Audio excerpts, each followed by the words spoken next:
In 2014, I was studying at Singularity University's Global Solution Program, a program dedicated to positively impacting the lives of 1 billion people in a decade. Our mission was to find out how. That's when I started looking at poverty. And when researching poverty, I discovered something amazing. I discovered that a key feature of poverty is the lack of housing. And the solution could be very simple. All we have to do is completely redefine the entire housing industry globally from scratch. This might take some time. So in the meantime, let us at least use technology to do a better job. When I was looking at the link between poverty and the lack of housing, I asked 3 main questions. How many people don't have a house? Where do they live today? And why don't they have a house? The answers I uncovered were the real shocker. Today, there are already more than 1.5 billion people without access to housing. That's roughly 23% of the population on Earth, almost a quarter. And more than 50% of the planet are already living in cities. And the demand to live in cities is growing rapidly. Wait, 23% of our planet, a quarter? Where are all these people? How come that when I'm walking down the street, I don't see every 4th or 5th person living on the curb? Maybe because we used to think that these are the homeless. Or maybe because we think we have it under control with solutions like shelter. But you see, only about 100 million individuals globally are this type of homeless. And only about 60 million individuals globally are internally displaced or refugees. Together, these two amount to about 10% of the 1.5 billion people without access to adequate housing. So who and where are the rest? These are many of us, the working class, senior citizens, young adults, and professionals. We are the other 90%.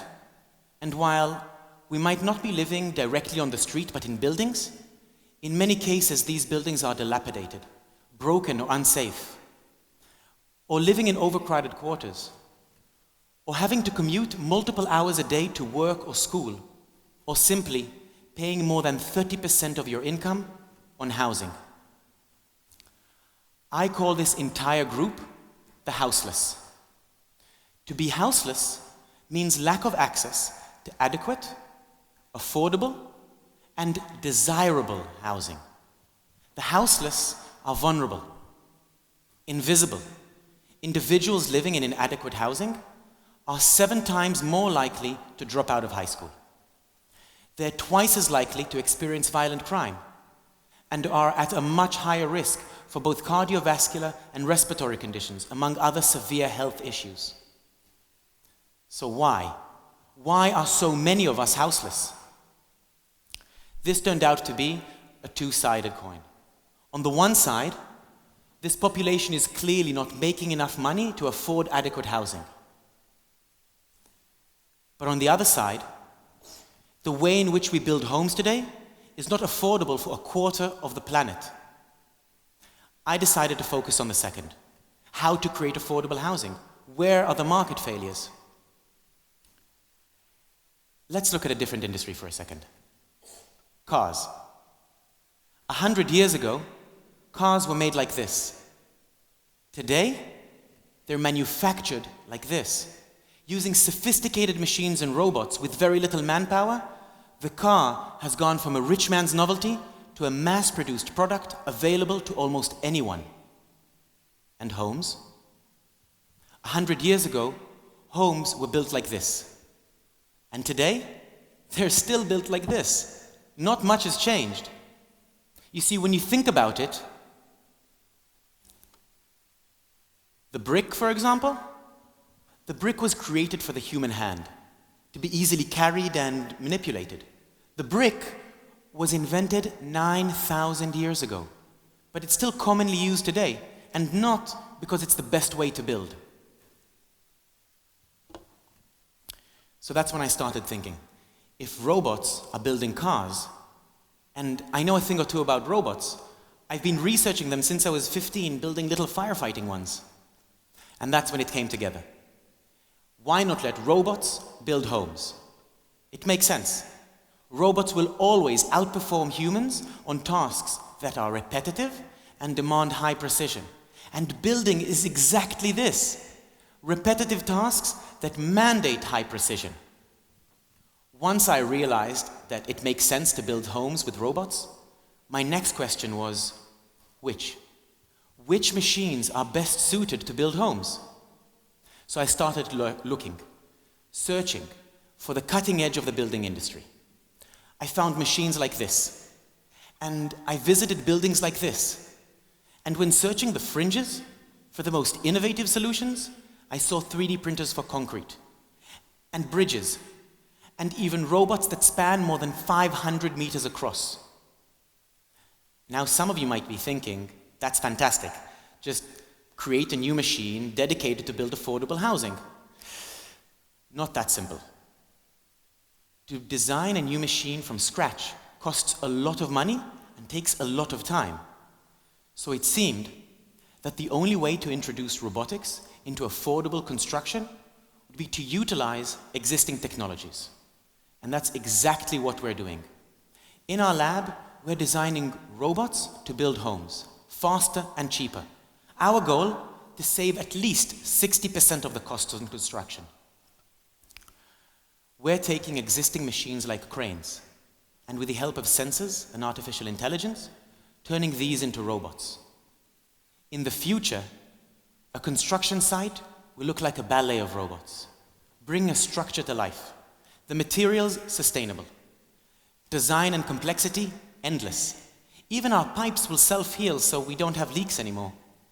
Our buildings will generate their own energy, but also most of our water and food. But you see, buildings and construction costs are only part of the problem. That's why last year I joined forces with the XPRIZE Foundation, a non-profit that through competitions challenges technology to benefit mankind. Together with my team, we set out to design a competition that would result in the solution to the housing crisis. We already knew that construction was only part of the problem, and quickly understood that the housing crisis is different from country to country, but also from city to city. Yet, no matter where you live, there are 4 things that are probably the same. Regulations are stagnant. Infrastructure, completely inadequate. Construction technologies have not evolved, and we're still developing with antiquated financial models.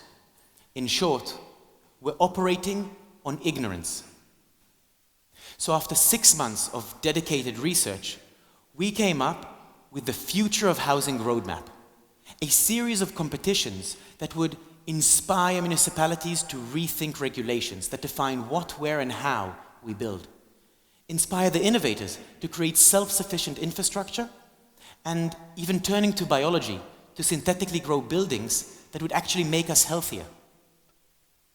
We planned a decade worth of challenges so that the future of housing is affordable for and desired by all. You see, access to adequate housing is one of the most fundamental needs in life. Yet, it was only this last August that the United Nations declared, the lived experience illustrates that the right to life cannot be separated from the right to a secure place to live. Housing is an enabler to life. And since this is one of the greatest challenges that we, humanity, are already facing, it's time for us to rethink old methods, to harness our creativity and technologies, to make sure that our children, to make sure that all children will never find themselves houseless. Thank you.